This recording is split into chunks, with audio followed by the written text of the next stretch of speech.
Iberaval, la sociedad de garantía con más socios de España, te ofrece Compromiso. Compromiso Iberaval, el podcast que más apoya a las empresas.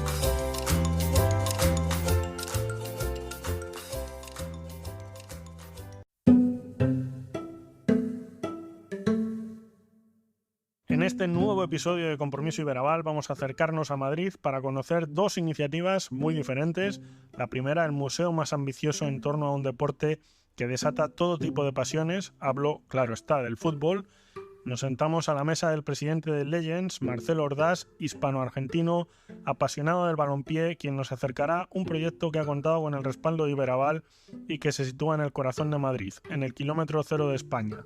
También desde esa ciudad, pero con una visión muy diferente, conversamos con la periodista María Vega, bregada en el ámbito de la información económica durante años. Acaba de publicar un libro de la mano de la editorial Deusto. Bueno, más que un libro, es un manual de supervivencia que desde Compromiso Iberaval recomendamos a muchas personas, a muchos pequeños empresarios, a quien usted quiera de corazón. El libro lleva por título Toda la cultura financiera que no te enseñaron en el colegio y tiene un más que atractivo subtítulo: un manual sencillo de economía para entender cómo funciona el mundo y saber qué hacer con tu dinero. Soy Chema Sánchez, director de comunicación y marketing digital de Iberaval. Aquí comenzamos otro episodio de Compromiso Iberaval, entrando directamente a nuestra conversación con Marcelo.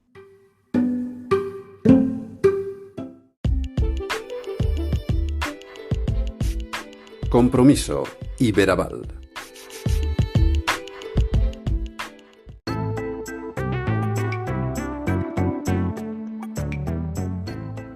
Bueno, pues por romper el hielo, Marcelo, vamos a hablar de cómo fue ya lo he leído, pero entonces me lo cuentes tú, la inspiración para crear un museo de estas características. ¿Cuál fue la visión inicial del proyecto? Bueno, en realidad cuando todo esto comenzó, que fue en el Mundial de Italia 90, y después también cuando termina el Mundial, que hicimos una previa escala en Londres, una ciudad que presume de decirle al mundo que parte de los testimonios de la historia de la civilización humana los tienen y los exhiben ellos, algunos tomados no debidamente correctas.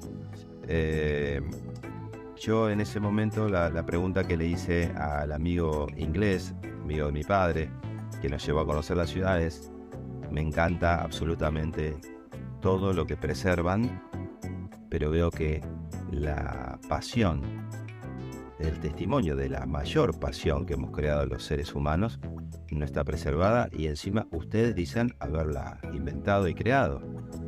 Me responde: de fútbol, yes. Where is it? Sí, ¿dónde está? Y a partir de ahí, esto nunca surgió como un hobby, sino que surgió como lo que es un deber. Siempre le digo a los amigos de la FIFA que esto lo tendrían que haber hecho ellos, pero bueno, lo terminó haciendo una familia argentina-española. ¿Por qué española? Porque mi abuelo, español, nacido en Canillejas, fue quien me empezó a financiar este sueño, este trabajo de investigación, este deber. Y claro, ya en el 2017-18, cuando la colección se completa, es donde viene la idea de poner todo esto en un museo, en una experiencia. Nosotros en realidad no le llamamos museo, sino que le llamamos experiencia, porque lo vas a vivir en breve. Es un recorrido por la historia a través de esta historia testimonial, pero que está acompañada con un fuerte contenido interactivo, tecnológico, inmersivo. De hecho, tenemos un cine 4D que ahí grafica literalmente aquello que nosotros entendemos, que es que la vida es aquello que sucede entre mundial y mundial, y en ese cine 4D, con las butacas mecánicas, las gafas y varios efectos, vas pasando por todos los mundiales. Y bueno, esta idea surge en el 2018. Recorrimos todo el mundo, invitados por alcaldes, presidentes, reyes, en el caso del emir de Qatar, a cada uno de sus lugares. Estuvimos en Shanghái, en Doha, en Dubái, en México, en Río de Janeiro, Buenos Aires, Miami, en casi toda Europa, Londres, Roma, París. Y yo siempre sentí que había que hacerlo en lo que considero la capital mundial del fútbol, que es Madrid. Y bueno, ahora llegamos acá, a la Puerta del Sol, en un edificio emblemático también, porque en este edificio vivieron escoceses que introdujeron el fútbol en Madrid. Y en estas 7 plantas, con todo este acompañamiento tecnológico, como te conté, y con el patrimonio definitivamente del fútbol mundial, acompañado y avalado por la FIFA, la UEFA, la Liga, la Conmebol, el Comité Olímpico Internacional, entendemos que no solo vamos a hacer una experiencia definitivamente conmovedora para todos los visitantes, sino que vamos a hacer una experiencia de culto para el mundo. Marcelo, uno de los planteamientos que tú haces obviamente es el que me estás diciendo, ¿no? El sentimental. Pero digamos, ¿cuáles eran los hitos fundamentales que tenían que estar dentro de este museo? ¿Qué no podía faltar? Porque es una historia ya larga, ya es siglo y medio de fútbol, ¿no? Bueno, la verdad que el fútbol nos ha regalado durante tantos, cientos y tantos de años, muchísimos hitos. Entendíamos que como pudimos conseguir la primer camiseta que utilizó en la historia desde 1902 a 1907 el Real Madrid, no podía faltar, el club más ganador del mundo. La primera campeona del mundo del 30, la última del último mundial del 22. Bueno, todo esto y obviamente la de las grandes leyendas, los grandes hitos de grandes campeones de las competiciones internacionales. Es difícil enmarcar algunas porque en cada área, en cada competición, en cada institución siempre sobresale alguna pieza que es definitivamente una reliquia y un tesoro para la historia. Marcelo, leía que dentro de esta exposición, que va a tener también exposiciones itinerantes, ¿no? Hay una parte, pero es una parte pequeñita, de todo el legado que tú y tu familia habéis ido recopilando a lo largo del tiempo. ¿Qué ocurre con lo que se queda al margen, digamos? Bueno, estamos en este momento exhibiendo en este Palacio de los Sueños acá en Puerta del Sol, en Legends, 550 objetos. Hay 5.000 y tantos más y entendemos que vamos a ir rotando muchos de ellos. También ya tenemos pedidos, porque forma parte de nuestro horizonte aspiracional, de llevar otros Legends a otros continentes con una temática distinta, porque serían más Hall of Legends, porque la crème de la crème queda definitivamente en Madrid para siempre. Esto no es una exhibición o exposición temporal. Acá vinimos para quedarnos para siempre. Y yo he decidido también vivir para siempre en lo que me reste de vida en España, en Madrid. Así que vamos, inclusive mismo tengamos acá ya una exhibición con objetos y reliquias fijas, muchas de ellas se van a ir rotando. Que vamos a encontrar, ya te digo, con breves trazos, que vamos a encontrar en cada planta, porque son 7 plantas, es un proyecto súper ambicioso, ¿no? Sí. La verdad que demoró un poquito más de lo que nosotros pretendíamos. Esto es como el artista cuando mezcla como 50 veces el disco porque quiere que salga perfecto. Bueno, nosotros desde el detalle arquitectónico, desde el diseño, desde todos los estándares de preservación de las reliquias, que no es simplemente poner una camiseta a un maniquí y cerrar la vitrina. Tiene todo un proceso que sería muy extenso explicarlo, pero que es maravillosamente competente, riguroso, potente. Y después, bueno, el edificio se divide en la parte de la exhibición, donde se van a encontrar con el patrimonio del fútbol mundial, que a su vez está acompañado por la tecnología, por una tecnología interactiva, una tecnología que también en cada uno de estos objetos, a través de un código QR, el protagonista de esa historia, o el familiar, si el protagonista ya no estaría entre nosotros, a través de una certificación te va a contar hola, soy fulano de tal, hola, soy Pelé y con esta camiseta fui campeón del mundo en México 70, etcétera, etcétera. Después, cada una de estos pisos tiene unas salas inmersivas que te teletransportan a esos momentos tan épicos de la historia del fútbol. Tenemos un cine 4D, como te contaba, que es una de nuestras vedettes, porque recorren los 22 mundiales con efectos, butacas mecánicas, nada, no lo quiero espolear, pero que va a ser definitivamente conmovedor.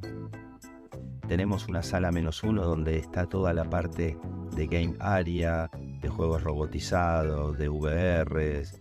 Sos Maradona en el 86 ante Inglaterra, gambeteando 6 ingleses, y sos Iniesta haciendo el gol de todos en Sudáfrica 2010. Arriba tenemos un rooftop, un restaurante increíble con la mejor vista de la Puerta del Sol, para que se vea bien el kilómetro cero del fútbol mundial. Y un store, una tienda que tiene muchas de estas reliquias que las exhibimos en todo el edificio, pero que en la tienda vas a poderte encontrar esas de manera retro, de manera oficial, con algo también distintivo, que es la única tienda boutique del mundo que tiene el merchandising oficial de la FIFA, de la UEFA, de la Liga, de la Conmebol, y bueno, y obviamente de los clubes. Vas a encontrar la camiseta del Real Madrid, del Atlético de Madrid, del Barça, de la selección española, de la selección de Inglaterra, de Argentina, de River, de Boca, Flamengo, Corinthians. La verdad que fue todo muy ambicioso. Estamos haciendo camino al andar y entendemos, como te lo dije al principio, que va a ser definitivamente un lugar de culto para los amantes del fútbol. Este podcast se empezará a emitir el día 1 de junio, creo que inauguráis el 3, si no me equivoco. Cuéntame un poco quién puede venir, entiendo que todo el que quiera, pero cuéntanos un poco cómo lo tenéis planteado. Bueno, nosotros vamos a hacer una inauguración oficial el próximo lunes 19, donde nos van a acompañar varias leyendas, Lothar Matthäus, Ronaldo Nazario. Ahí me acaba de llamar Zidane, que está viendo si viaja antes o después, pero que nos va a hacer el acompañamiento si se queda en Madrid. Figo, Mario Kempes, Canigia, Zanetti, Francescoli, bueno, Villa, Iker Casillas de alguna manera también nos va a acompañar. Es decir, esa inauguración oficial con la presencia de las autoridades de estas instituciones que acompañan a Legends. Pero claro, nosotros siempre decimos que Legends es un tributo no solo a la historia del fútbol, a las leyendas, a los clubes, a las selecciones, a las instituciones también, al periodismo, sino por sobre todo a la gente. Y la gente ya a partir de hoy mismo hemos decidido, por el pedido que hemos tenido por parte de la gente en las redes, ya abrir, a pesar que todavía las autoridades de Madrid no nos habilitaron la -1 y una parte de la cuarta, pero que a partir del lunes ya va a estar habilitada. La gente puede venir a disfrutar de una experiencia que los va definitivamente a emocionar. O sea que el 15 de junio ya está abierto. Una pregunta que te quería hacer, que quizá la podíamos haber engarzado más adecuadamente al principio, y tiene que ver con toda esa cantidad de piezas que tenéis en la colección. Habrá alguna especial para Marcelo, ¿no? Habrá más de una, pero ¿cuál es la más especial para ti? Bueno, sería injusto decir la más especial. Hay icónicas dentro de la colección para mí. Obviamente la que me da Claudio Polcanigia en el final del partido del famoso Argentina 1, Brasil 0 del Mundial de Italia 1990 en los octavos de final en Turín. La que me da el Tata Brown, que es utilizada en la final de México 86, con toda una certificación en sí misma en la propia camiseta. Pero voy a elegir dos de las últimas que pudo captar y obtener Legends. Una es la que hace no más de 10 días el capitán de la España multicampeona del mundo y de Europa, me refiero a Iker Casillas, nos entregó de la final del 11 de julio del 2010 del Soccer City versus Holanda. Vaya armaduras si las hay, ¿no? Y la otra, una que yo, permitíme la licencia, nacido en Buenos Aires, soñaba durante muchos años, que era la de Leo Messi con la selección argentina, campeona en Qatar. Tuvo la deferencia de mandarnos la pieza de primera fase, y otros muchachos también, pero bueno, me quedo con esas piezas como para simbolizar. Obviamente hay de Beckenbauer, de Pelé, de Maradona, de tantísimas leyendas, de Iniesta, pero me voy a quedar con esas. Marcelo, hay una parte sentimental que hemos tocado al principio dentro de este proyecto, pero también, obviamente, hay números, hay datos, hay visitantes, ¿no? Entiendo que este museo no está solo enfocado para Madrid, está enfocado para España, pero contáis también con visitas internacionales, sobre todo Europa, entiendo, ¿no? Sí, muy buena la pregunta, porque nosotros siempre lo pensamos, obviamente, pensando en el residente local, nacional, pero también lo pensamos en el internacional. Y veíamos que cuando íbamos a otras experiencias de fútbol en Liverpool, en Barcelona, en los museos, ¿no? En el Museo de Boca, en el Museo de Flamengo, en el Museo del Bayern Múnich, aquellos que no eran de ese equipo reconocían la grandeza del club, pero en el corazoncito no sucedía nada, ¿no? Uh-huh. Y nosotros dijimos, tenemos que hacer algo para que, ya que hemos recuperado la historia completa del fútbol mundial, para que a todos les sucedan. Y no necesariamente a aquellos fanáticos de selecciones que ganan siempre o de clubes que ganan siempre, sino a aquellos que no les es muy cotidiano el sabor de la victoria. Bueno, acá todos los visitantes del mundo se van a encontrar con su propia historia de su país o de su club, pero también de una historia personal. Probablemente la primera vez que fueron con su padre a una cancha, con su abuelo, o cuando llevaron a su hijo por primera vez al estadio.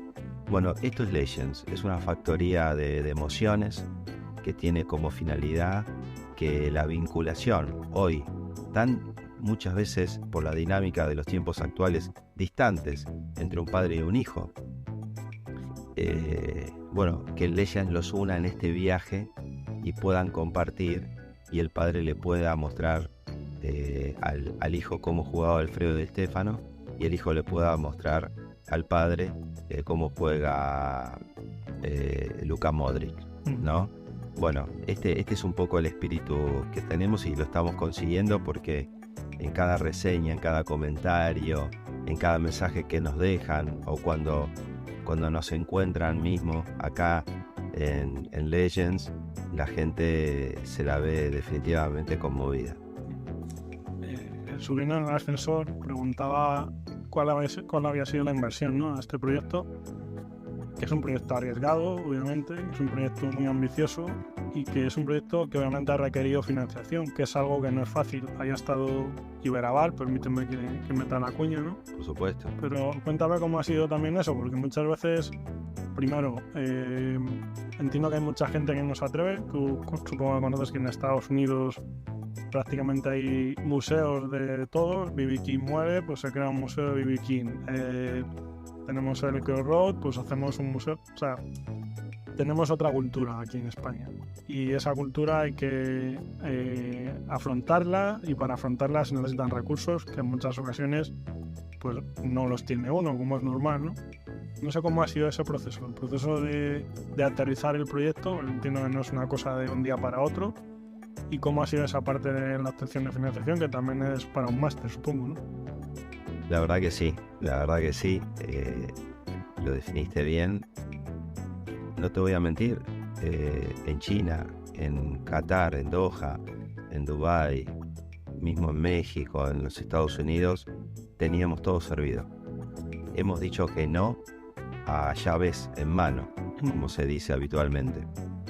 Acá hemos decidido arriesgar.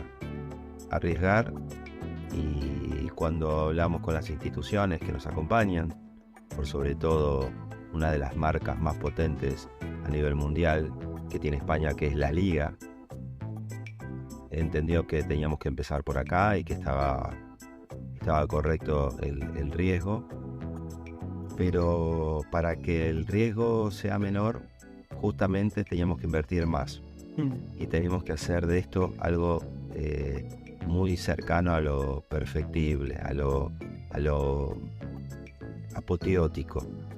Y yo te puedo asegurar que lo hemos conseguido, porque acá han venido no solamente periodistas de fútbol, sino periodistas y críticos de arquitectura, de diseño y de otros países, y la verdad que no pueden creerlo, no pueden entender cómo hemos llevado. Pero bueno, también está a la orden de lo que está sucediendo en España. A veces el español no se da cuenta de la evolución que tuvo en los últimos 20, 30 años, ¿no? Lo vemos en el transporte, lo vemos en la ciudad, en los servicios, en una Madrid que no se cansa año tras año de crecer y de demostrarle al mundo que es una de las principales capitales europeas y del mundo. Y además, para finalizar, era obligado Madrid. Uno, cuando habla de Madrid, principalmente el turista, el extranjero, entiende que Madrid son dos cosas. Yo ahora que vivo en Madrid sé que son muchas más que dos cosas, pero Madrid es fútbol y es arte. Es Real Madrid y es el Prado. Y bueno, ese también fue el gran desafío que nos motivó estar acá, porque este edificio es una mezcla de arte con pasión, con el fútbol. Bueno, una tormenta perfecta para convertir definitivamente esto en lo que creemos, un palacio de los sueños. Hablabas también, Marcelo, de llevar el proyecto a otros continentes. Entiendo que eso es una fase posterior, ¿no? Pero bueno, la idea está ahí, ¿no? Bueno, la dinámica del fútbol y de los tiempos actuales hace que no sea tan posterior. Ya tenemos muchos pedidos de Asia por sobre todo y de los Estados Unidos. Estados Unidos organizará no solamente el próximo Mundial, sino que va a organizar la próxima Copa América el año que viene. Una plaza como Miami, que es donde puntualmente nos están solicitando, ha mejorado mucho su impronta cultural, ¿no? Artística, y la verdad que también nos seduce la idea de estar ahí. Ahí hay muchos iberoamericanos viviendo en Madrid y lo estamos trabajando. Del Medio Oriente también con muy fuertes pedidos. Estamos en condiciones, yo te diría, de este año de poder definitivamente concretar 2 o 3 leyes por el mundo. De cara a futuro, hay una base, digamos, expositiva con esas 500 piezas de las que me hablabas. ¿Qué planteamiento vais a hacer de las itinerantes? Si se puede adelantar algo, ¿qué idea tenéis? Bueno, la verdad que lo hablaba el otro día con el director general de la Liga, con Oscar Mayo, que a mí me seduce mucho la idea de empezar con los 40 clubes de España, los 20 de primera, los 20 de segunda, y mostrarle al mundo esa historia, porque me encontré con algo fascinante en España, que es que cada club o uno de esos clubes representa toda la cultura y la impronta de cada una de esas regiones, ¿no? Como que el club de fútbol es el guardián de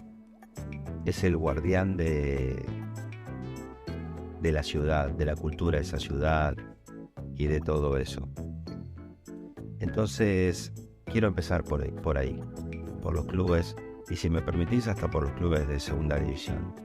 Quiero que ellos sepan que Madrid, la capital, ¿no?, donde se encuentra el establishment político, económico, sociocultural de la patria, del país, y la Liga, les dan un espacio preponderante a todo el interior de España. Como argentino y español, que además tienes las dos variantes, que supongo que eso agrandece, ¿no?, el sentimiento. Hemos empezado hablando de ver, de sentimiento a la hora de crear este museo, y vamos a finalizar hablando también de sentimiento, porque las aficiones, los propios clubes, me decías que iba a estar Ronaldo por aquí, el Real Valladolid ha descendido hace un par de semanas. Los clubes no son solo clubes, los clubes son un sentimiento, los clubes son una materia prima que no es solo dinero, fichas, socios. A la hora de gestionar eso y a la hora de llevarlo a un club, supongo que ha llevado más de un sentarse, meditar y poner negro sobre blanco, entiendo, ¿no? Sí, por supuesto. Definitivamente. Nosotros entendemos el fútbol primero como una herramienta de unión y hermandad entre los pueblos. Pero por sobre todo destacamos y defendemos ese sentido de pertenencia. Es como vos decís, un club de fútbol no es solamente un equipo de fútbol. Requiere y conlleva un montón de cosas. Por eso nosotros tenemos un profundo respeto por cada uno de los clubes, no solamente de España, sino de todo el mundo, y por eso tratamos de hacer las cosas con mucho cuidado, comprometidos con la prudencia, con la responsabilidad. En mi caso personal, bueno, yo vengo de un país donde los clubes siguen siendo de los socios, ¿no? Entonces, yo lo puedo entender, sigo entendiéndolo así, con esa idiosincrasia, y amaría que siempre fuera así, pero bueno, también entiendo los dueños de los tiempos, y que, bueno, no es fácil a veces mantener presupuestos para estar a la orden del día. Es totalmente comprensible. Nos pasa acá en Legends, pero bueno, lo que hay que entender es eso, que hay que cuidar al club, porque el club es el hermano mayor, que aunque no lo veamos, no nos encontremos, no interactuemos, va a estar ahí toda la vida y nos va a acompañar al final de nuestros días.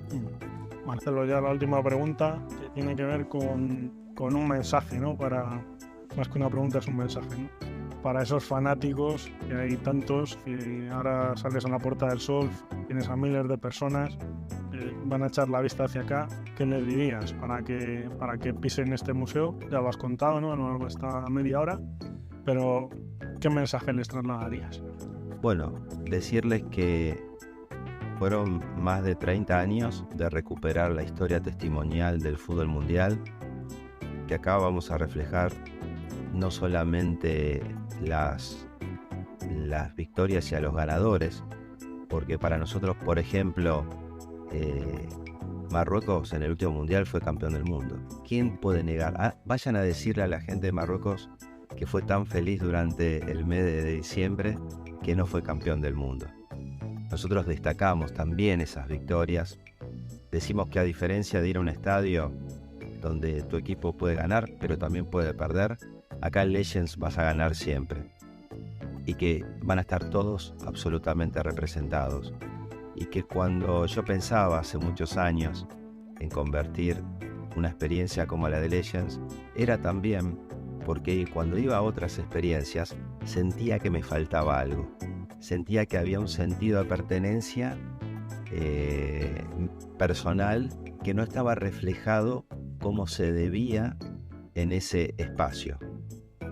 Bueno, nosotros acá hemos cuidado eso, ¿no? Que los sentidos de pertenencia de cada uno de los países, de cada uno de los clubes, se vean representados. Van a vivir una experiencia definitivamente conmovedora y que les puedo asegurar que no se la van a olvidar jamás. Los invito a ser felices.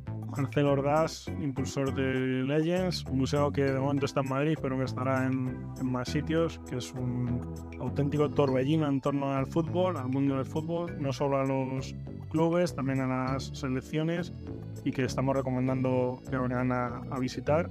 Te agradezco tu tiempo y bueno, charlaremos más adelante a ver cómo ha ido todo, que seguro que es genial. Bueno, muchísimas gracias por el acompañamiento en todo sentido y les renuevo la invitación, que van a pasar un momento definitivamente maravilloso. Genial, muchas gracias. Gus.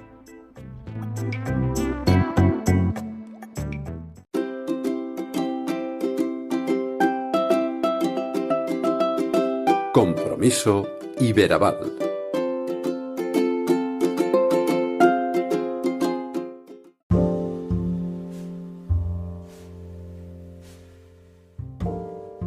Hablar de María Vega Córcoles es hacerlo de una periodista que actualmente desempeña su trabajo en Sareb, especializada en información económica y que ha trabajado en medios como la Agencia EFE, la Gaceta de los Negocios, El Mundo o El Español, donde fue corresponsal económica y también redactora jefe de opinión de su espacio económico, Invertia.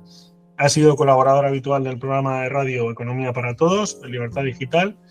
Esta licenciada en periodismo por la Universidad Complutense amplió su formación en una disciplina esencial en los tiempos que corren, como es el manejo de los datos en ESADE y en la analítica de las políticas públicas en la London School of Economics.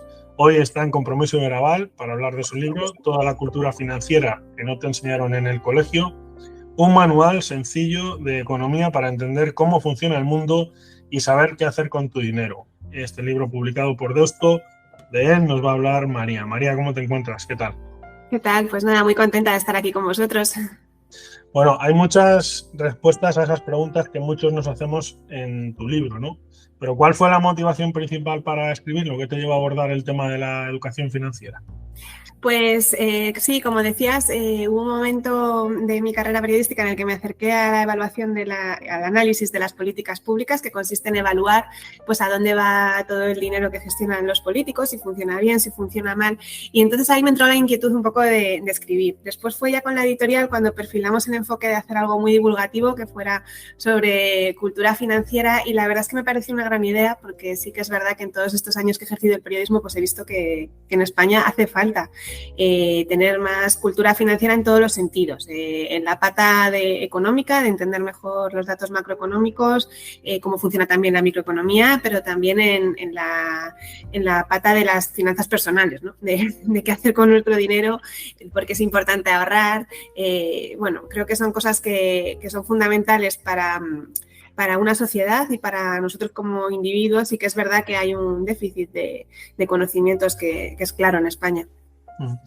Te hablaba antes de iniciar este podcast de un informe de financiación de la PYME en España que puso en marcha la Confederación Española de Sociedades de Garantía, precisamente durante la última presidencia de Iberaval en esta confederación.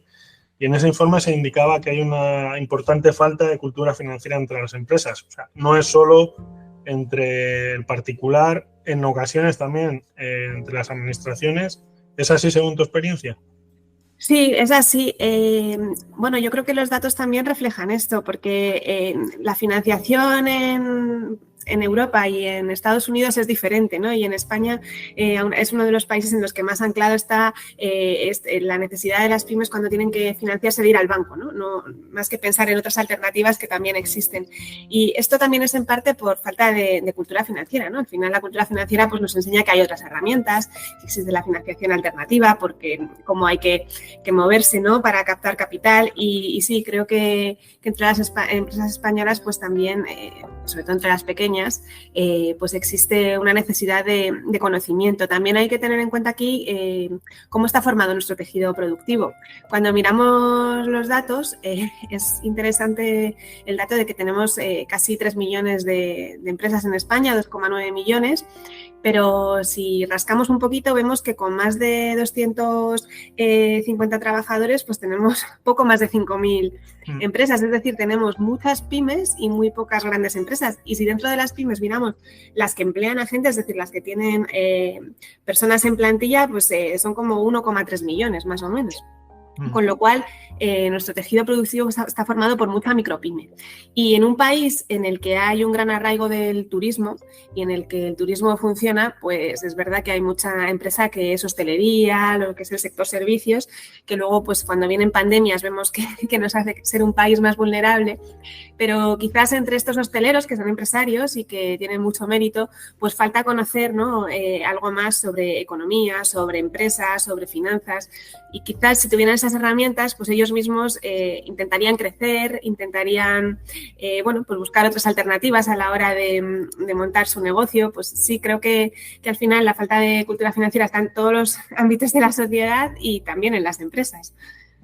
Tú hablas, María, en el libro, que no lo he leído, y es algo que yo creo que muchos empresarios, muchos representantes empresariales inciden en ello, precisamente en un aspecto en relación a esto que tú comentabas, ¿no?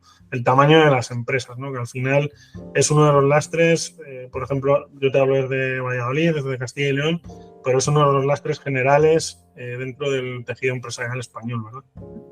Exacto, es uno de los lastres de la economía española. Yo ya recuerdo en los años del rescate financiero de 2012 que Bruselas nos impuso una serie de deberes. Uno de los focos se puso en aumentar el tamaño de las empresas en España. Después, pues quedó aquello un poco en el olvido y es verdad que no se ha avanzado mucho. Hemos vuelto a hablar de esto cuando han venido los fondos europeos, porque cada vez que viene una crisis se ve que el tamaño de las empresas pues es un problema para la economía española. Y sí, esto late detrás o sea, el tamaño de nuestras empresas explica muchas de nuestras vulnerabilidades. Explica que, por ejemplo, pues seamos un país que le cuesta más crear empleo, porque cuando tú eres una gran empresa eres más competitiva, más productiva y entonces pues tienes más capacidad de crear empleo. Cuando tú eres un pequeño empresario, pues te cuesta más empezar a contratar. Cuando tú eres un pequeño empresario te cuesta a lo mejor más invertir, el esfuerzo es mayor, ¿no? En invertir en la formación de tus trabajadores, con lo cual pues también está ahí el tema del capital humano. Y luego, pues en términos de recaudación, tantos problemas fiscales que tenemos, cuando tú tienes pequeñas empresas, la base imponible es menor, porque entonces también aquí se discute mucho en España sobre si la presión fiscal es alta o es baja y también hay que atender a que somos un país de pequeñas empresas, con lo cual facturan menos, evidentemente, que una gran empresa y además somos un país de salarios muy bajos, también en parte explicado por una parte por el modelo productivo y por otra parte por el tamaño de las empresas, porque cuanto más grande es una empresa, pues más capacidad tiene, no solo para pagar mejor sus empleados, suele pasar que hay más retribuciones en especie, que hay mejoras en el convenio, digamos que hay muchas diferencias, ¿no? Entre trabajar con excepciones, por supuesto, pero hay diferencias entre trabajar en una empresa con pulmón que a trabajar en una empresa pues que tiene que hacer mucho más esfuerzo para llegar a final de mes o final de año. María, no sé si existe un binomio, creo que tú lo explicas bien en el libro, pero no sé si existe un binomio claro entre cultura financiera y libertad económica. Sí, creo que sí, que existe un binomio muy claro, libertad entendida como esa capacidad del ciudadano de tomar sus propias decisiones. Por un lado, la cultura financiera nos enseña a evaluar mejor lo que hacen los políticos con nuestro dinero. En el libro pues cuento que a veces oímos a dos partidos políticos hablar de un mismo dato con versiones distintas y lo que ocurre es que nos están enseñando una foto parcial de ese dato. Si muestras el dato en conjunto, a lo mejor la interpretación es otra. Entonces, creo que, por un lado, a la hora de elegir a nuestros gobernantes nos hace más libres a la hora de decir, pues quiero este modelo, quiero este otro modelo, porque también la política económica esconde un poco el modelo de sociedad que queremos, ¿no? Y en ese sentido, pues entender las repercusiones de las decisiones económicas que toman los gobiernos y la Unión Europea, pues nos hace más libres a la hora de decidir si realmente queremos eso y de ser consecuentes, ¿no? Un poco con nuestro voto y nuestras expectativas. Y por otro lado, en el terreno individual, pues claro, la cultura financiera te ayuda a manejar mejor el dinero y bueno, yo creo que es obvio que cuanto más ahorro tienes, que cuanto más base financiera tienes y más recursos tienes, pues más libre eres para tomar decisiones, pues ya sea un cambio de trabajo, un cambio de residencia, pues una jubilación un poquito anticipada, un poquito retrasada. Creo que al final, pues sí, contar con estas herramientas pues hace más libres a los ciudadanos. Nos has dado alguna pista, pero ¿qué consejos darías tú, María, a los oyentes para mejorar esa situación financiera que tienen? Obviamente, aparte de leer tu libro, ¿no? Pues es que es verdad que en el libro un poco lo que se explica es que no hay soluciones mágicas para problemas complejos y que tampoco hay una solución mágica para ser millonario. Hay muchas veces que nos prometen, pues si haces un curso o lees un libro, pues vas a ganar muchísimo dinero. Y esto no es así. Siempre al final el que tu dinero trabaje por ti requiere también un esfuerzo previo que por un lado es ahorrar. Entonces, bueno, pues al final esto es que a fin de mes, todos los meses tienes que quitarte una porción de tus ingresos para guardarlos. Y lo segundo es decir, ¿qué hago con ese ahorro? Porque, y ahora lo estamos viendo de manera muy clara, si dejamos ese ahorro guardado en un cajón o en una hucha, ese ahorro pierde poder adquisitivo, con lo cual hay que poner a trabajar el dinero. Pero para poner a trabajar el dinero, pues hay que enterarse un poquito de los productos financieros, con lo cual requiere un pequeño esfuerzo de leer un libro, pues como pueda ser el mío o como puedan ser muchos otros que hay en el mercado, ¿no? Que nos explican formas de invertir, comprender muy bien dónde vamos a meter el dinero. Si somos conservadores, pues a lo mejor optamos, ahora que están empezando a remunerarse un poquito los depósitos, pero si hemos leído el libro veremos que con los depósitos no batimos la inflación. También, con los niveles de inflación que estamos teniendo en Europa es muy difícil batir la inflación, ¿no? Con lo cual quizás haga falta ya una inversión más profesionalizada, pues si no es para batirla, por lo menos para acercarnos lo máximo posible, ¿no? a un objetivo que nos permita pues decir, bueno, pues estoy ahorrando, pero cuando utilice este ahorro dentro de 10 años, pues este ahorro va a tener un valor. No se me va a quedar en nada porque la inflación se me haya comido este esfuerzo. Así que yo creo que uno de los principales mensajes del libro es ese, que es posible mejorar nuestra situación personal financiera. Es recomendable, además ahora que hay un tema del envejecimiento de la población, cada vez vivimos más años, tenemos el reto de las pensiones, que no está claro cuál va a ser nuestro poder adquisitivo el día que nos jubilemos. Es algo necesario cuidar de nuestro bolsillo, es parte de lo que llamamos la salud financiera, es muy importante, pero requiere un pequeño esfuerzo y si queremos ganar mucho, un gran esfuerzo, todo hay que decirlo, ¿no? Creo que hay que hablar claro a los ciudadanos también y que lo entiendan y tratarlos como adultos y no prometer recetas fáciles que luego pues quedan en nada. Tocas muchos palos en el libro, yo recomiendo leerlo, la verdad, porque además lo analizas de una manera que se lee bien y es comprensible. Y hay un aspecto que está un poco, no sé si opacado o está ahí debajo de las piedras, que es dos conceptos que tú manejas muy bien, que son la deuda y el déficit, ¿no? Parece que son problemas que están ahí, que estamos como mirando para otro lado, pero que realmente sí pueden lastrar el futuro no solo nuestro, ¿no? Sí, exacto. Cuando empecé a escribir el libro, pues lo primero que hay que pensar es en la estructura, ¿no? de un libro cuando te sientas a escribir, y el capítulo número 1 es el de la deuda. La deuda pública no solo es un problema que afecta a España, es un problema que afecta a todas las economías del planeta. Hemos encadenado varias crisis muy duras en las últimas décadas y al final, pues la deuda pública ha sido utilizada para salir de esas crisis. Un poco lo que explico es las diferencias entre la deuda pública y la deuda privada, ¿no? Porque a un Estado se le conceden esas cantidades de deuda que a un ciudadano no se le concederían. O sea, un ciudadano cuando va a un banco a pedir una hipoteca tiene unos límites. Normalmente el 80% o incluso el 70% de hipoteca, el resto tiene que aportarlo de ahorro. Y en un Estado pues vemos muchas veces, ¿no? que tenemos deudas del 110, del 120. Esto es porque el Estado es eterno, ¿no? Para los mercados y porque el Estado tiene un poder de ingresos que se basa en la fiscalidad, en su capacidad de obligar a los ciudadanos a pagar impuestos.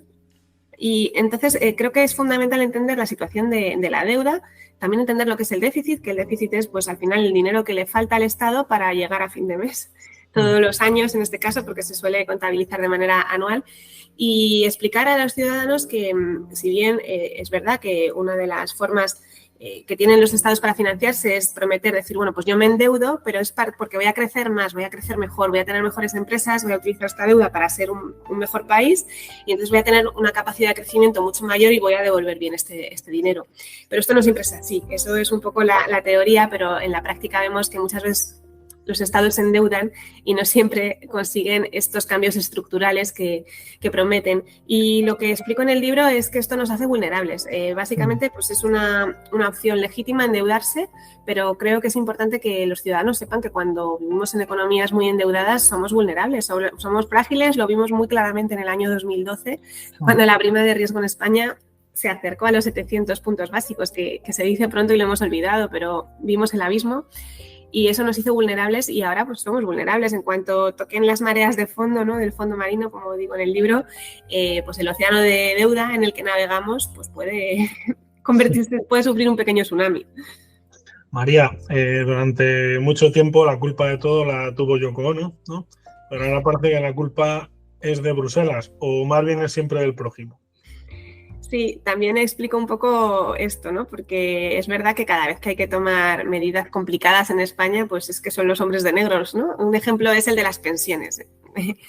Llevamos, pues años de reformas de las pensiones, que, bueno, muchas veces van para adelante, luego van para atrás, y ahora, pues, por ejemplo, bueno, que ha habido que legislar en materia de pensiones, el argumento es que es mandato de Europa. Y es verdad que en el libro, pues explico cómo está distribuida la competencia de política fiscal, política económica. También comento que en el fondo a los españoles nos gustan los tecnócratas porque cuando vemos los niveles de europeísmo en España pues son muy elevados, lo cual hace que muchas veces incluso nuestros propios gobernantes legitimen sus decisiones diciendo no, es que Bruselas lo pide, como si Bruselas pues siempre tuviera la razón. Y sí creo que es necesario que la ciudadanía entienda, ¿no? qué es competencia de Bruselas, qué es lo que nos exige Bruselas o lo que nos puede exigir, y también que entienda que Bruselas exige, por ejemplo, tener unas cuentas públicas sostenibles, pero luego es España, el gobierno español, el que tiene la autonomía de decidir cómo cuadra sus cuentas. Las puede cuadrar subiendo impuestos, las puede cuadrar también bajando gastos, ¿no? Entonces creo que es necesario también aquí tratar como adultos a los ciudadanos y que los ciudadanos puedan elegir a sus gobernantes, pues siendo conscientes de que con las políticas económicas que van a adoptar esos gobernantes, pues vamos a determinar también un modelo social que es el modelo social en el que queramos vivir dentro del marco europeo.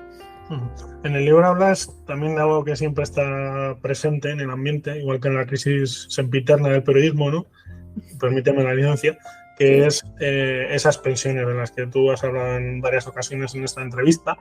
Y además haces una pregunta, no quiero que anticipes todo, que está muy bien explicado en el libro, pero nos va a llegar, sobre todo a los de nuestra generación, que ahí estamos bordeando los 25, no es broma, los 40. Sí, en el libro, pues como no podía ser de otro modo, entre los retos económicos, pues está el de las pensiones. Tampoco es un problema solo de España, es un problema global. Y claramente pues tenemos una población cada vez más envejecida. En el caso español, además, cada vez tenemos menos niños, ¿no? Ahora vienen las pensiones del baby boom. Se explica en el libro que también esto, pues la tensión que van a generar estos ciudadanos al sistema de pensiones tampoco es que sea eterna, porque luego viene otra generación ya que es menos numerosa, pero cada vez vivimos más. Entonces, una de las cosas que explico es que cuando a veces se habla de recorte de pensiones se olvida el componente de que cada vez vivimos más. Entonces, si hemos trabajado, vamos a poner 35 años y luego vamos a cobrar pensión 10 años, pues no es lo mismo que si la vamos a cobrar 20 años. Muchas veces hablan de recorte de la pensión y en realidad el ciudadano va a ingresar más porque está más años cobrando, ¿no? Esto, parece una obviedad, pero luego no lo es tanto y sí que es necesario, yo creo, concienciar a la ciudadanía de que tiene que ahorrar, porque parece complicado que los estados, tal y como están configurados hoy, puedan mantener el bienestar de una población tan envejecida tantos años, con un gasto muy elevado en pensiones, y no solo en pensiones, es que las poblaciones envejecidas gastan más también en sanidad, pues porque cuanto más mayores somos, más tenemos que ir al médico, gastan más en dependencia y sin duda es todo un reto, ¿no? Es un reto que además en España asumimos, pues un poco cojos porque también comentó en el libro, ¿no? El mercado laboral pues da unas oportunidades limitadas a los jóvenes. Con lo cual al final esos jóvenes que van a tener que ir sosteniendo el sistema de las pensiones y el sistema de bienestar, ¿no? que tenemos o que nos hemos dado en España, pues lo van a tener que hacer con unos salarios que claramente no cumplen con sus expectativas para vivir en el día a día, ¿no? Adquirir una vivienda y creo que es sin duda un enorme reto el de las pensiones, por eso pues sí, le dediqué un capítulo. Bueno, como han podido escuchar nuestros oyentes, María Vega tiene respuestas para todo, o sea que hasta ahora vamos a ir a por el sobresaliente, ¿eh? Esa es la pregunta de la matrícula. La pregunta del millón.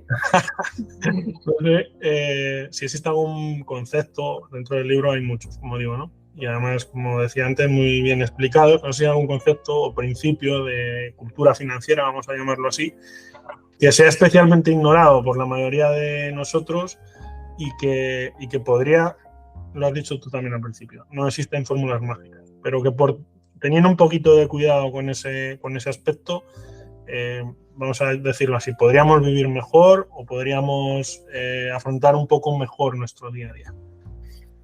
Pues, o sea, quizás parece muy básico, pero quizás el tema del ahorro, ¿no? Y de la cultura del ahorro.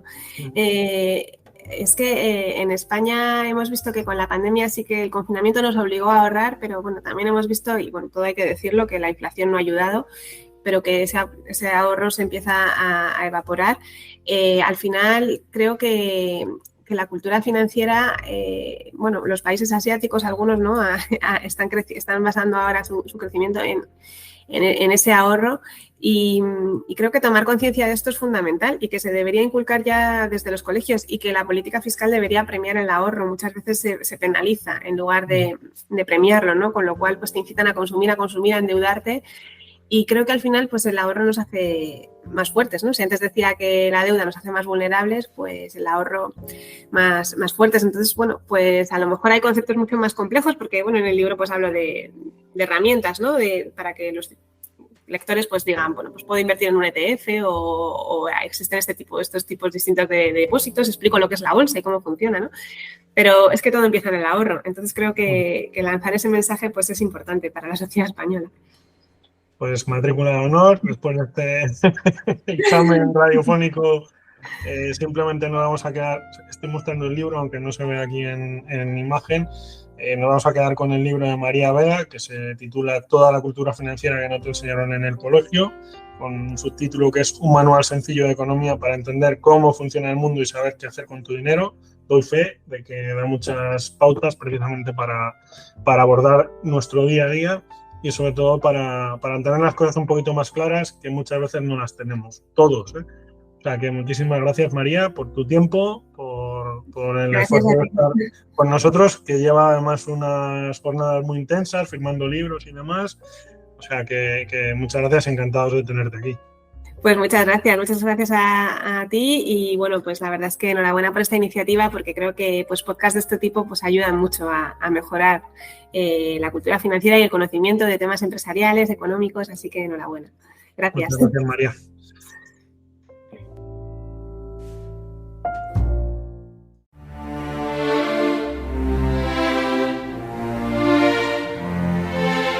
Compromiso Iberaval.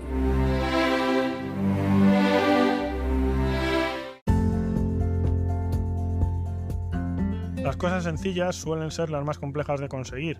Imagínese contar en poco más de 230 páginas con todo aquello que necesita para afrontar el día a día con consejos que le van a ser útiles para toda la vida. Un libro ciertamente puede ser más que un tesoro, puede ser un amigo y más en los tiempos que corren. También han corrido detrás del balón muchos de los protagonistas de un museo que les recomendamos visitar como es el Legends, situado al inicio de la carrera de San Jerónimo en Madrid, junto a la estación de Sol. Marcelo Ordaz solo nos prepara el tiro. El remate lo han de completar ustedes acercándose a este lugar de magia y en el que el guardián del fútbol, que es este argentino español, ha depositado más de 3 décadas de su vida. Esto ha sido Compromiso Iberaval. Muchas gracias por acompañarnos. Has escuchado el podcast de Iberaval, tu sociedad de garantía.